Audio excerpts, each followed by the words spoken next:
Сәлеметсіздер ме? Мен Ғұмар Қараш атындағы орта жалпы білім беретін мектептің 11 сынып оқушысы Сәрсентай қызы Айша Бибімін. 11 ғасыр психология ғасыр деп Эйнштейн айтқандай, менің өмірімде басты мақсатым жеке тұлға болып қалыптасып, қоғамда өз орнымды тауып, кәсіби маман атану. Ғалымдар зерттеу бойынша психология мамандығы әлемдегі ең көп таралған мамандықтардың бестігіне жатады. Сол себепті психология мамандығын таңдауымның себебі психология ғылымының адамға әрқашан көмектесетіндігіне және қиындыққа тірелген кезде көмектесе алатындығына басымды иемін. Сол себепті психология мамандығы болашақтың кілті деп сенемін. Оқушылар, бүгін сіздерге көңілді қоңырау ұйымдастырғалы жатырмын. Ол үшін ортаға 8 оқушы шыға қойыңдар.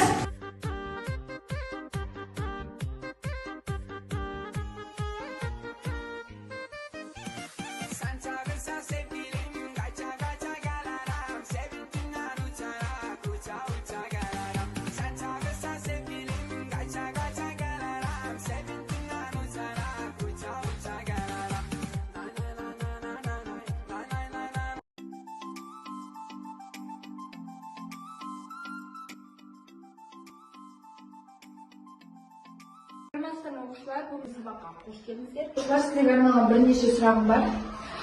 Бірінші сұрағым, мейірімділік дегенімізге қана қалай түсінесіздер? Мейірімділік деген адамдарға көмектесіп қолғабыс беру.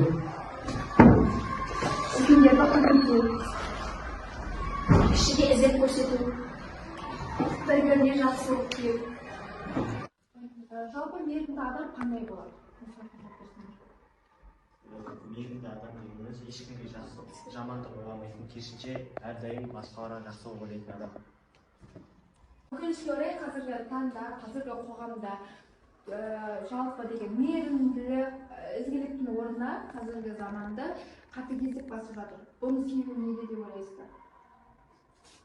Қоғамның өзгеруі, ата-ананың балаға дұрыс тәрбие бермеуі, Ғаламтордағы желілердің кесірінен. Жақсы оқушылар, ендігі кезекте біздер сергіту сәтіне кезек берейік. Ол үшін барлығыңызды шаттық шеңберіне шақырамын. Келе олыңыздар. Оқушылар, бұл тренингтің мақсаты, яғни комплимент айту деп аталады. Сәлемдесуге жататын ең әдемі тренингтердің бірі болып саналады. Бұнда сіздерде ішкі шеңбер және сыртқы шеңбер болып болдық қой. Енді іштегі шеңбер сыртқы шеңберге комплимент айту керек. Мысалы, адамның жақсы қасиеттеріне байланысты, болмысына байланысты болуы мүмкін, иә? Ал бастайық. Айша, сен өте бір оқушысың. Аяғы сегодня.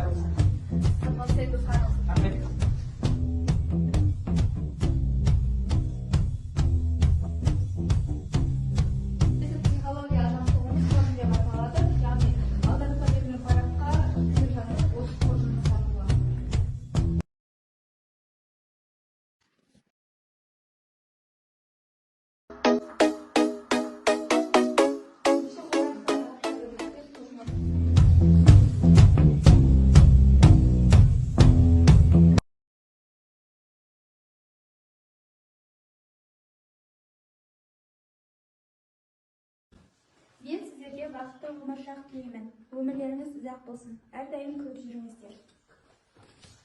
Сіздерге тек мықты денсаулық, мол бақыт, қажымас қайрат тілеймін. Өмірде табысты болыңыз.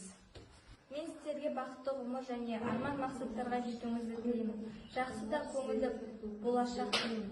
Мен саған зор денсаулық тілеймін. Сабағыңды жақсы бітіріп, жақсы оқу орындарына түс. Ата-анаңмен бақытты өмір сүр. Барлық арман тілектерің орындалсын.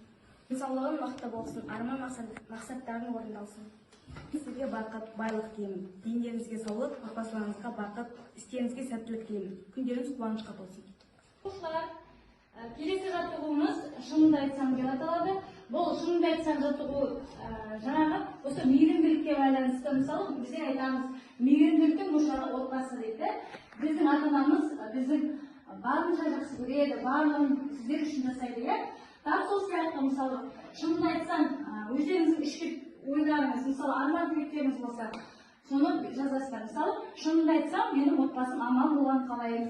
Ата-анам аман болып мен қасымда болса, күні кешкен. Енді кімнің қандай ойы бар, осыны қағаз бетіне түсірейік.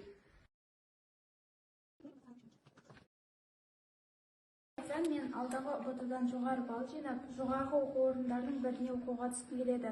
Сонымен қатар өзім қалаған мамандықта жұмыс жасағым келеді. Шынын айтсам, мектепті жақсы бітіріп, қалаған мамандығымды оқып, сол мамандықта жұмыс атқарғым келеді. Шынымды айтсам, мен өзімнің отбасымның аман болғанын қалаймын. Отан отбасынан басталады дей келе, отбасыма бақыт, ата-анама амандық, менің қасымда әрқанын қалаймын. Шынымды айтсам, мен өзімнің мектепте Оқушылар, ендігі кезекті сіздерге тренингті соңын келеді. Бұл сіздерге әрқашанда мектеп өмірінде бір-біріңізбен тату қарым-қатынаста, бір-біріңізге мейірімділікпен қарап, түсіністікпен қарап, достық қарым-қатынаста болу үшін бұл тренингті ұсынамын. Бірлескен жеңіл деп аталады ғой, бірге көтерген жүк жеңіл деп аталады. Тап сол сияқты сіздерге берген тапсырма бойынша мына шеңбердегі стакандағы суды құлатпай бірге көтеру керексіздер.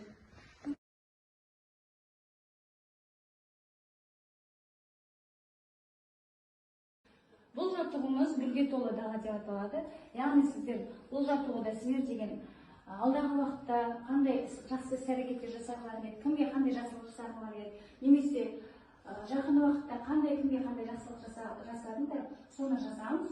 Мысалы, мына сіздер мынандай жақсылық жасадыңдар жазамыз да, осы гүлдерді мына гүл дамасына ілеміз.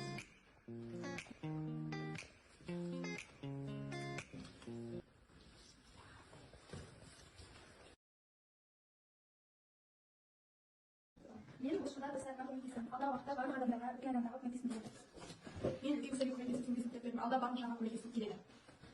Мен осы жақында көрші әжеге көмектестім. Мен алдағы уақытта достарыма көмектескім келеді. Мен осы алда мен осы кезде келген ауылымыздағы жалғыз бастағанға үй аяқтастым. Ал болашақта балалар үйінде балалармен ашық сөйлесіп көмектескім келеді. Және де болашақта бұйырса ауылымызға 3 қабатты жатақхана салдырамын. Онда жатақханада көп балалы және де аз қамтылған отбасылар бар. Достарыма көмектестім. Алдағы уақытта тағы да отбасыма, өмірлері әлі алдағы сәбилерге көмектескім келеді. Мен ата-әжелерге ауыр жүктерін көтерістім, және досыма сабақ істеуге көмектестім. Алдағы уақытта көптеген жақсы істер істеймін деген ойдамын. Мен үлкен аға-апаларға көмектестім. Достарыма әрқашан адал болғым келеді. Сыныптастарыма сабақта көмек бердім, ата-анама көмектестім. Мен үлкен ата-әжелерге қолдарындағы ауыр сөмкелерді үйіне дейін көтерісіп көмек берген болатын. Және осы жылы сыныптастарымның сабағына көмектестім.